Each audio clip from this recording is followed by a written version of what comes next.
bonsoir, Bandeko, il y a Ouvalement TV, Balandana Bisto. J'espère que vous allez bien par la grâce de Dieu dans ma boîte à Nabino. Et comme mon message ne pas Nabino sans permission, je vais décider de la moi ici, mon camp Bandeko. Pour servir Bino, et ça, c'est mon abisso. Penzam, Bazo, Sundako, que tout mes capossans sont macan ici. On a toyé, Bapeto Yakola, on les a malam, on y a ma bête tika malam de Tozoa. Parce que ma base à la moto a évité, à zone m'appelle pour apprendre. Mais ce qu'on y a côté, il faut qu'on garde toujours pour tout. Les autres qui ne collent pas la Cambria, actualité dans le dernier temps, comment engouement puis batumé, comme dans soif, batumé, tout le monde a mouvement et salama, batumé, bazo qui d'Afrique, batumé, bazo qui d'Europe, batumé, bazo qui d'Asie, batumé, bazo qui de Turquie, batumé, qui est partout en fait. L'immigration est comme une influence makasi. Tolingi toyeba. Pourquoi cette soif, oui, comme une amitié ma bateau. Est-ce que ça a un problème économique? Est-ce que ça a un problème social? Tout est ça parce que dengue temps de la fin, en fait, tant comme une ango, et comme une attente à souka bilemboza, signe de temps, et comme une l'exception. Bandeko na solo oyo, nazalinga mokote na plateau na comme mon messano, nazala vraiment la vision divine, ou azape mosala ensemble, azape diaspora, le lot ozo ba plus, pour yepe avant de banda, à mécano pour perception, la place où il y a outa qui kuna, ceux qui va vivre pesant dengue moi par rapport au biso pays pour mona. Maman divine, bonsoir. Bonsoir. La semaine où il y a un ballon, la plateau na biso va les motiver. Maman divine, il y a dans le bas. L'autre ligne traité les cambo, il y a vie, il y a bateau, surtout la diaspora.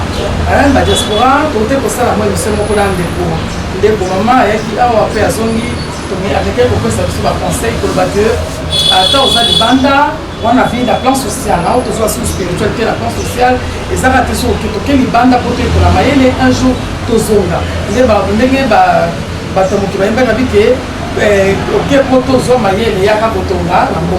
Est-ce que c'est vraiment idéal de Wana ou bien est-ce que c'est nécessaire? Il faut la pays natal. En tout cas, ils ont dépendre. Merci d'abord maman, merci de m'avoir encore reçu sur ces plateaux de l'émission Au Bas les Mondes.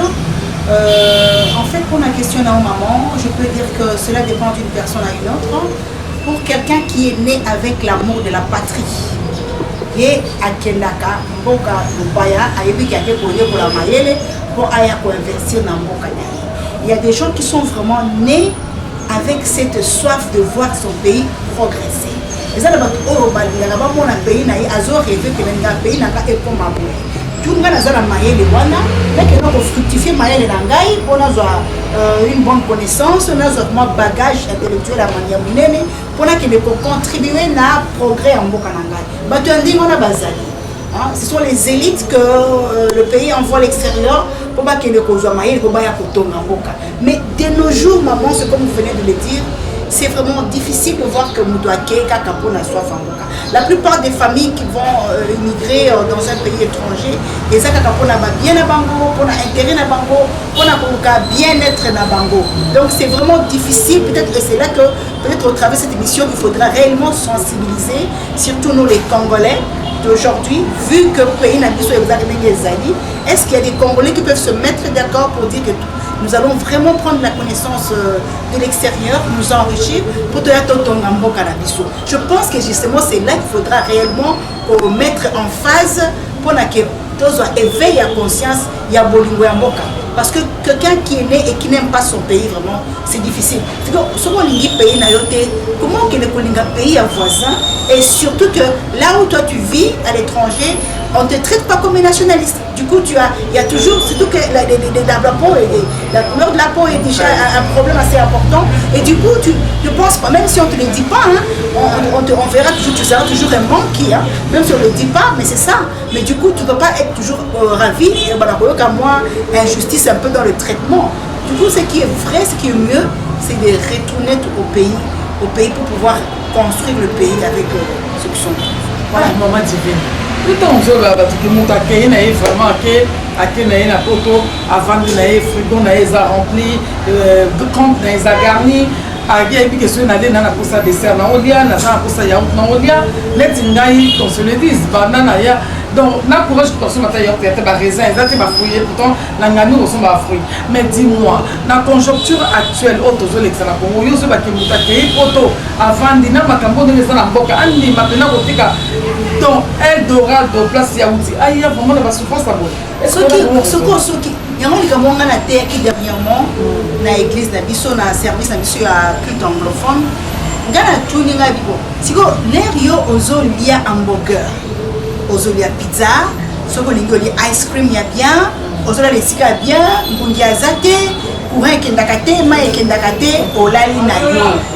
Mais est-ce que tant que vous avez vraiment la bonne moto na yo, vous imaginez muninga sola la ndenge. Vous avez un psycho place makambo ezali. Ceux qui ont vraiment la bonne Nzambe, les appels la bonne il y a peuple na yo. Maman na vanda na Thaïlande na mona place babeli amour de la patrie na mona moi aussi comme soutenir na mona na Thaïlande. Na Thaïlande à l'époque, c'est juste une parenthèse na besoin de lango, na période de tsunami na zalaka kuna. Période de mai et tombo kaka inondation, j'étais là maman. Na mona ndembo kezo zinda parce que la Thaïlande est bâtie sous l'eau. Baptiste yo zo zala likolo mai. Ko mai ne retombe zali kaba ko sakana te ya. Na mona na miso nga mibale mama na ngai ba Thaïlandais bazo ta bamboka. Azo ya pona ko ya ko secourir oya zindaki na mai. Ça veut dire supposons que awa famille na été. Et sa famille na été maman, supposons que na kati ya quartier oyo batu bazindi. Batu bakota kuna quartier ya likolo bazo ya ko salisa ba oyo ba komi désœuvré awa. Ba memi bango ba fanti bango na site moko.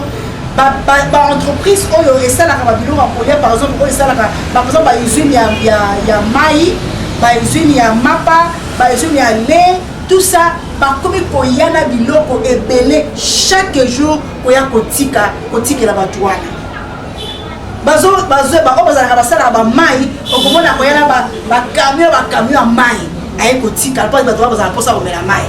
Ça veut dire que ceux qui ont lingui obima mabena thaïlandais, simba thaïlandais, ata yebi ete akobeta o mabe yo pozo, otumola ndeko na ye. Sérieux? Je te dis la vérité. Il y a des Congolais qui se connaissent, qui savent comment ils étaient tabassés. Pour avoir voulu qu'on a simba na thaïlandais, na balabala bozo le ka otumoli thaïlandais ko bani ko swana. Oya zoleka akotine mabosa bango is baba ko sangela yo. Je te dis la vérité. Tu ne peux pas toucher un Thaïlandais. C'est ça dont je parle, l'amour de la patrie. Au moins, ici, quand Thaïlandais, on a l'air à voir que Baninga bazui inondation. Azani place à Kolala. Baninga ba pesa banda kuna bango ya ofele. Parce que nous vendre ofele. Aïe bien une famille là même bolingo à motem. C'est ça que je suis en train de dire. Comment est-ce que yo qu'est-ce qu'on a mboka mopaya? Et si ka bango kutu bazala ka bolingo entre bango. Yo siko oye wana oye ozo vendre bien, ozo la paix bien, ozo les blos ça ofele. D'ailleurs on a en Thaïlande comment dire banda vous allez charté. Donc du coup ozo va no kimia mais otiki famille na yo, otiki bande comme ça bazo là na ba bikok ba ceux qui mbula enoki awa.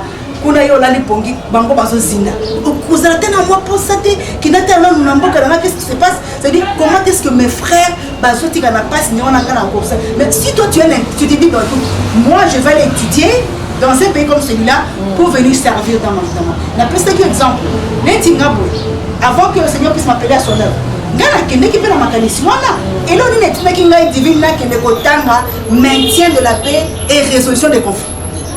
Ma question est où tu vas.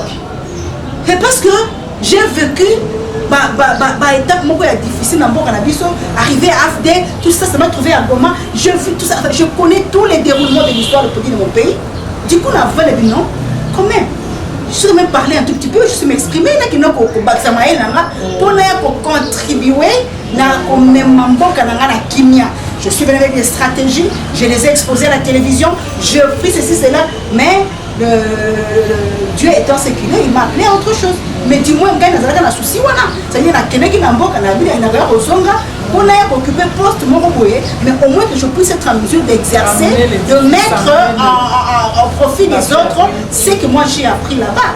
C'est ça qui devrait nous animer en tant que Congolais. C'est vraiment les Narambo Kanayo, beaucoup ça m'a passé un démon. Maman Zamba Pambola, parce que ce tozo le bagon, il y a solo tozo va Congolais, belé toi du banda. D'être le bagon Congolais, Zali Bokate. Mais le problème, il y a bisou ba Congolais. Tout ça une très grande nation. On zamba donc bisou na makambo belé na ba grâce belé na ba faveur na ba talent. Congolais, nous sommes au monde, nous sommes pas dans l'équipe, c'est incroyable. Et c'est parce que les moyens ne sont pas là. Mais autant que, et ça, soit les bandes, à s'occuper de son gâteau, parce que ce que le gouvernement ou le gouvernement qui gagne, c'est impossible. Mais est-ce que vraiment Congolais, parce que moi j'ai entendu les gens dire oh non, les MDP, batte Kanambo Kango, batte Kambo Tokaboyambo. Comment divine? Les autres qui battent Congo, ils n'ont pas combien.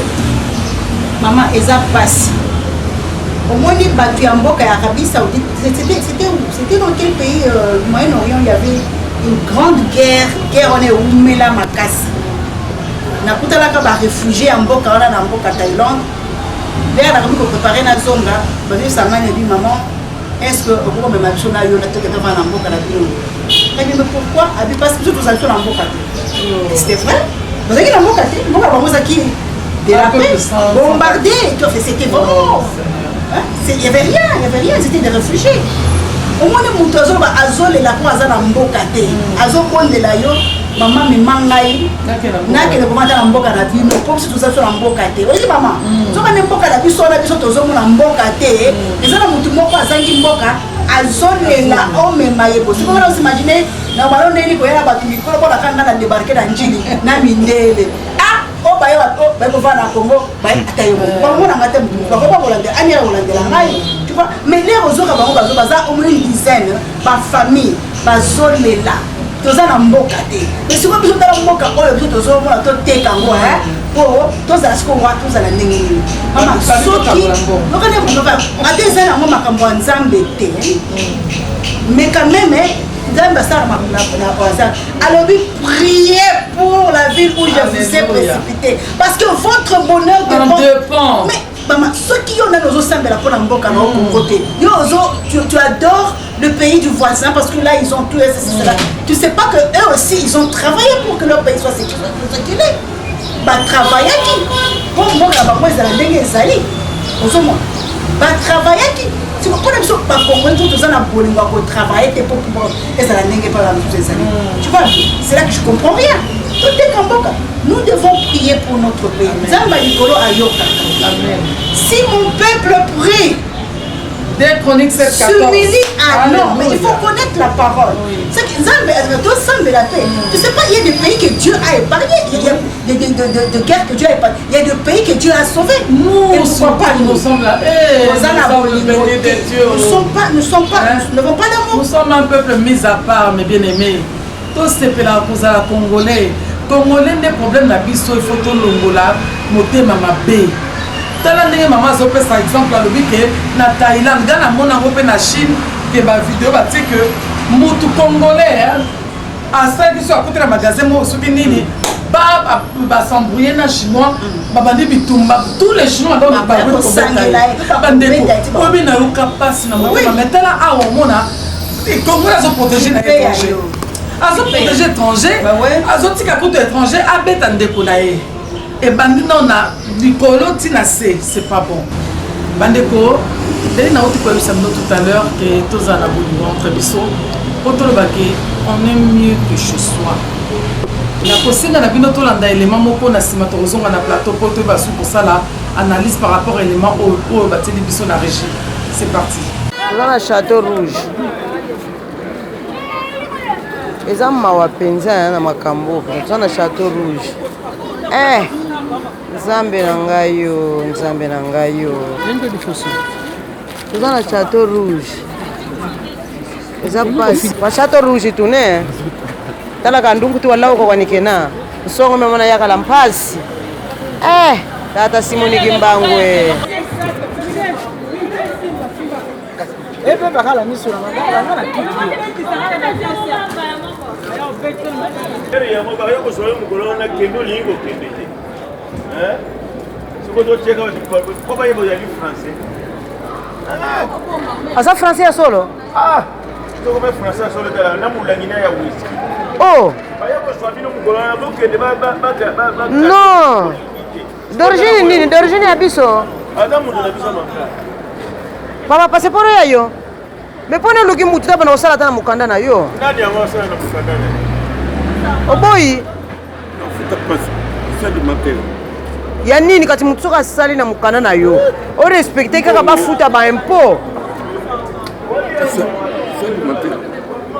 ya nini ya mwasi oza na bana olingaka mindele bana bone mindele mama passeport ezofukila mpenza oyo yango mpenza union européenne tata simoniki mbangu tufina makedika kiapatisa mpila bubwe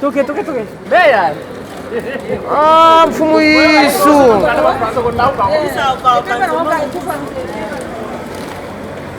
ese expira nango mpe ntango mosusu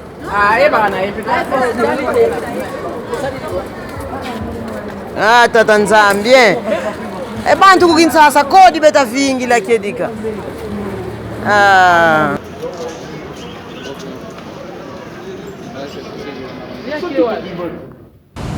merci mingi na régie ndenge proposé biso élément wana bino bomoni moto oyo avandi mama divine omoni papa wana avandi asali plus de 40 ans na poto Ça fait de la peine. na passeport français na makolo nga na zoso nga na mona papa wana na lui na mona ye azala mingi na rue Panama na Château Rouge nasi na mona ye mbala ebele akoma na ye donc asala le choix okoma alcoolique bah dites-moi est-ce que wana c'est pas une gâchis siko na mboka poto Maman chouchou, nayekola na vie, tout ce que nous vivons est la conséquence et résultat, il y a choix autosala dans le passé. Donc, ceux qui ont sali choix à mabé dans le passé, à venir et pour te la moment suivant choix au sala qui est dans le passé, soit dans les bons, soit dans les mauvais. Et ce père-là, bon, j'ai eu la chair de poule de voir que quelqu'un qui a mis en passeport français l'Union européenne par terre, et du coup lui il est là comme un clochard, une vie gâchée, complètement gâchée. Vous avez dit combien d'années il a vécu en France? 45 ans. Plus de 45 ans. Et pourtant ce qu'on t'a dit bien Moutouana, et ça n'a maillé les mots qu'on a oui. Sikoyo, il a été tout simplement dévié, destiné et dévié à choisir comme un alcoolique, et puis alcool est bousillé, tu as comme un non-sens. Comme un clochard sur la route, et sur quoi un bantou de son bantou qui peut. Franchement, je suis fière d'être ce que je suis, d'avoir la peau que j'ai, et du moins, Moutouana à perdre vie naïe.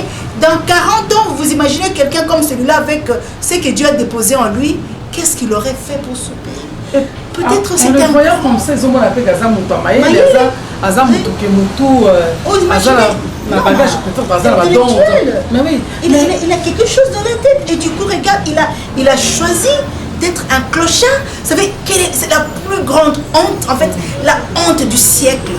Devenir clochard dans un pays étranger. Il faut mis encore Nazalé Panabiso, parce que ceux qui n'ont pas encore d'angaï, ils ont appelé Singa Mayel, mais il dit que peut-être ceux qui n'ont pas gagné les classes, mais pour construire un Bokanangaï. Comment divine, parce que Namdenge Papa Nabiso Nazali, ceux qui ont un Bokanaï, actuel Congo, tout ça, pour les Congolais, est-ce que ma famille n'a pas de a comme un état l'état second d'état à comme non, je pense que ça dépend aussi des familles. Il y a des familles qui ont aussi de laisser aller. Famille mon côté kolingate muto abeba mais du moins ceux qui ont choix ya muto on dit alcool l'alcool c'est un grand démon ceux qui a ça vendio c'est tout à katio pour ça kolia ça veut dire il y a des gens ceux qui a moni biloko à kolia abandi kolenga pourquoi parce qu'il a horreur on dit ba pekisio kolia un mauvais esprit qui t'interdit même de manger au comme alcoolique balongoli maele la mutu ba commission ville ça veut dire bazongi na état moko délabré donc état moko ya neti na ko qualifier yango balongolo maele na mutu okomi bullshit okomi nonsense okomi mutu ya bourré donc okomi kaka kiwelewele boye mais eza soni donc comment la tata mukolo boye je m'achète que les enfants qu'est-ce que les enfants pensent de lui mais dis-moi le col aza adulte ils ont choix c'est ça question à choix bah choix tout ça la vie et marabiso soit na kati ya échec soit la katia gloire mais il y a le rôle à qui vit na yé ezala bongo et bien voilà les résultats mais l'autre chose c'est quoi passer le quoi ba famille ou bien biso ko ko ba congolais ba africain depuis que mutu ba kena poto et comment moi sport à famille les ba benga ba diaspora ba benga ba professionnel c'est quoi famille na yé ba biki je ne sais pas ce qui bazan le nombre de combien la famille na yé ce qui peut azaye moko ou azan la famille nous azan na poto be ba tout bazali mais au moins famille bazo compter sur yé vraiment ba biki ata mingi tende tozwaka au moins tozala motema moko ya kosunga ata moins $50 ba koya mais na état o ya combien de la boy est-ce que nous avons la conscience on a parce que souci les actes que soit là on a la mabélé Ichilla et non seulement mais oui parce que regarde mais est-ce que ça n'attend même il y a aucun ça qui famille n'a existé mais esprit naïe et zèle sous esprit naïe et si est longoué parce que tout normal à cause de la esprit naïe et zèle sous ma carte naïe ce que ça qui n'a esprit naïe parce que esprit de kozaka esprit zanzambe esprit est la même nature que Nzambe esprit est Nzambe vous êtes des dieux c'est notre esprit qui est Dieu ce qui esprit est longwe na bonzambe et vous allez comment na bonyama et du coup yé penzendenga zana lobby il est vraiment une déception pour sa famille et pourtant le contraire serait que les gens de cette génération doivent vraiment se prendre en charge pour devenir de référence. Donc ça veut dire Batalio, Babani pour un vieux qui non, d'abord il y a comme la Kingani, comme référence. Ah, non, il y a comme la Kingani. Mais si quoi, na état wana, bakocha wapidon. En fait, esprit est là les sous. Ceux qui me disent qu'il a esprit en Zambé, jamais à côté kana ba état mutindo. Bandeko ya mingi akolobezali boyebi ke télévision zangonga, lelo to suki wana pona mpona biswa pourquoi pour la deuxième numéro où ils ont vraiment tiré tout ça qui pour le comportement il y a diaspora il y a bande côté toi libanda et tout le baquet to sous ba numéro mususu na sima to ba su ko développer ma cambisé belé ya koloba et na ke koloba que invité na biso maman divine soit pour communiquer numéro na ye ba deko ba kozana posa au contacter c'est une servante de l'Éternel à bon de la personne bozana mituna kotuna même concernant ma belé même pe na ba classe ya tangeli mutu so ayebi azana na profil moko lokola ye ou bien l'inga s'informer de quelque chose azawana ou communiquer numéro na ye. D'accord, merci. En fait mon numéro est très simple, c'est plus 243 82 07 99 110 pour les Français. 082 07 99 110 082 243 82 07 99 110 voilà. Ok, en tout cas pour la mission c'est un plaisir d'être là toujours pour servir c'est notre plaisir et na Bolinga Nzambe to kutana na prochain numéro qui m'a fié sur za na mabota na bino bye bye.